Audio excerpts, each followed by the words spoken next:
Hello everyone, Charles Watts here, the Arsenal correspondent. Goal joining you on Monday, the week that Arsenal do return to London Colney after their little mid-season World Cup break. The players who obviously aren't involved in the World Cup. Anyway, they do start returning to London Colney this week, sort of drip feeding as the week goes on, ahead of heading out to Dubai on Sunday. So it just beginning to feel now when that happens that, club football is not that far away from return. Obviously, the World Cup's still going on. I've just finished watching what I think was probably the game of the tournament before recording this video in Cameroon versus Serbia, 3-3 draw. Just a crazy, crazy game. Lots of fun to watch. But with all that swirling around and everything going on in Qatar, it is quite nice just to know that Arsenal are beginning to come back this week. And they will be heading off to Dubai on Sunday. So that should be good. I mean, in terms of, I'll just start the video off just with the World Cup kind of roundup as I tend to do at the moment with it all going on. The news coming out of Qatar today from the England pack over there is that Ben White has missed training, so he is ill. I don't think any of us are expecting Ben White to start on a Tuesday night against Wales, but I think this sort of absolutely guarantees it potentially. But look, as I've had my say about Harry Maguire plenty of times. I don't think he should have gone, but having been there and having started the first two games, in my view, was England's best player on on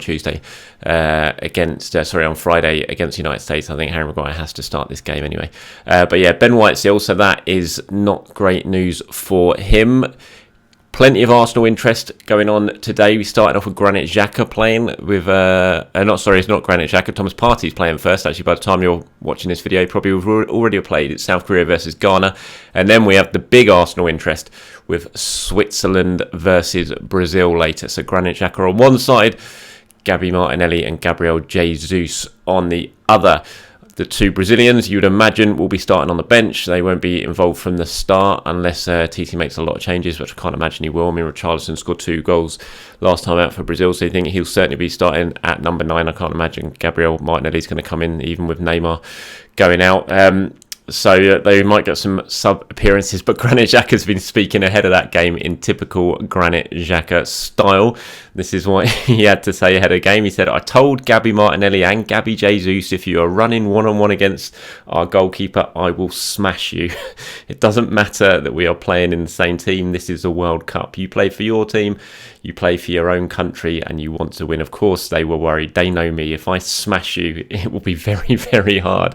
So, nice little jokey comments from Granit Xhaka there. I hope if he does smash him, he doesn't smash him too hard, because we don't want any of them being getting injured for that. But I'm really looking forward to that game. Switzerland, always a difficult test, no matter who they're playing against. They always cause teams problems, very well drilled, obviously. And Brazil, I still think they're my favourites for the tournament. I think France have looked great at times. I think Kylian Mbappe obviously can win games on his own, like he did the other day against Denmark.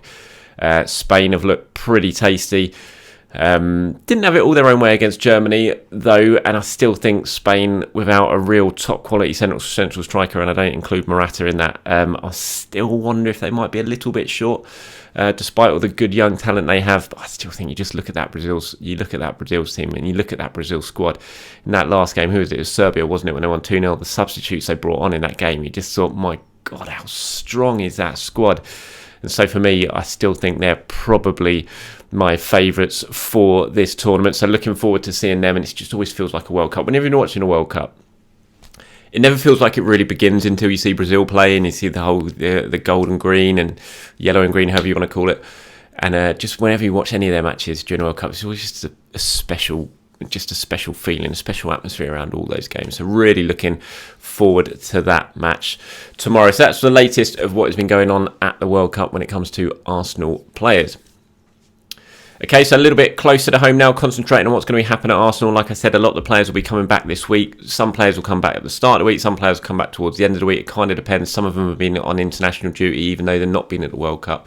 Martin Odegaard, for example, played for Norway, didn't he? And I think there was a couple other players that might have done that as well with their national teams. So they might get a little bit of extra time off, but everyone will be coming back before the end of the week because they will be flying out to Dubai on Sunday. Then they've got a couple of big games in Dubai, obviously against AC Milan and Lyon. Then they come back on the 14th. Then they play the game against Juve on the 17th. And then there's the game against West Ham on Boxing Day, the first Premier League game. I do wonder if Mikel might look to sort of squeeze in a behind closed doors friendly between that Juventus game and the West Ham game. It just feels like quite a big length of time. I think it's 9 days, isn't it? It just feels like quite a long length of time to not play, to leave yourself ahead of that West Ham game. So I wonder if he might try and squeeze something in behind closed doors. And talking about behind closed doors games, there will be one this week at London Colney. It's going to be Arsenal versus Watford. Watford obviously literally next door neighbours, and when I say that I mean next door neighbours. The training grounds are next to each other, just separated by a fence, and the two teams often do play each other in these sort of behind closed doors friendly games. I'm not sure what that date is going to be, but having spoken to someone at Arsenal, I think they were not going to put it out before the game, because I think they just don't want loads of people turning up and trying to sort of crowd around the entrance to the training ground. But I think after the game they will put a little match report out to see what happened. I think it's going to be a lot of fair few young players who are going to be involved in that one, and some of the senior players who aren't at the World Cup. You look at your likes of, I'm not sure about Odegaard, like I said, because he was on international duty, but you look at the likes of Cedric Suarez, Gabriel, Magalhaes, those sort of players. I think certainly about Kieran Tierney, Eddie Nketiah, and those sort of players. So looking forward to that one. Again, it just kind of makes it just feel like it's getting in a little bit closer, doesn't it? When you start talking about friendlies, you start seeing match reports put up. And certainly once they all head over to Dubai next Sunday, I think that's when it's really going to start just feeling like there's some club football is coming back, because there's going to be a lot of stuff going on around the games, before the games, the build up. There's going to be various events. From what I understand, there's a couple of sort of corporate sponsorship events that Arsenal are going to be involved in, with Adidas, with Emirates over there. So I think we'll be seeing quite a lot of content put out by the Arsenal team, and that'll be good to see, because it just makes it all start feeling a little bit more real. As much as I'm enjoying the World Cup, you do want Arsenal back, don't you? It's just beginning to drag a little bit, and especially where they are in the league table, you just want the football to start up again. So yeah, nice to see. FA Cup draw is tonight as well, the third round. We're going to find out who Arsenal are playing. They are ball number 2 in the draw, which I hate. It should be number 1. I don't. AFC Bournemouth. How are AFC Bournemouth blagging the number 1 ball in the draw? It just really winds me up. I know it shouldn't do, but it just winds me up. Arsenal should be number 1 in the cup draws, but they're not. Number 2 tonight. But always a big occasion, the third round. Arsenal got a bit of a point to prove in the FA Cup after what happened last season. Of course, that really disappointing defeat against Nottingham Forest in the third round, when a bit of a much changed team, wasn't it, at the City Ground, lost 1-0. Really disappointing day, and they'll be looking to go a lot further in that competition. I know that no one really shed too many tears about going out in the Carabao Cup just before the break when they lost to Brighton, but I think the FA Cup's slightly different, isn't it? You want to see the team go out and have a decent cup run, and the fact that there's no Carabao Cup now, there's no Europa League until March, I think, because they got through as group winners, so they don't have to worry about the round of 32. As mad as it's going to be, as cramped as the fixture list is going to be in terms of just the Premier League because of this big break we've had, still you look at the FA Cup now and just think, you can have a good go at that. You don't have to make too many changes. You can take it seriously, and they should take it seriously. This is a competition that Arsenal love.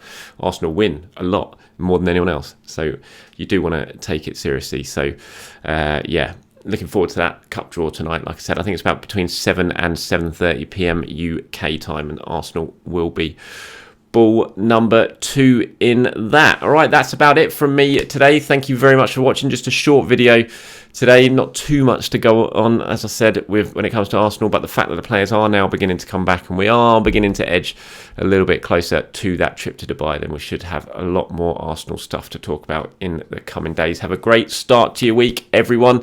Enjoy your Monday. I'll speak to you soon.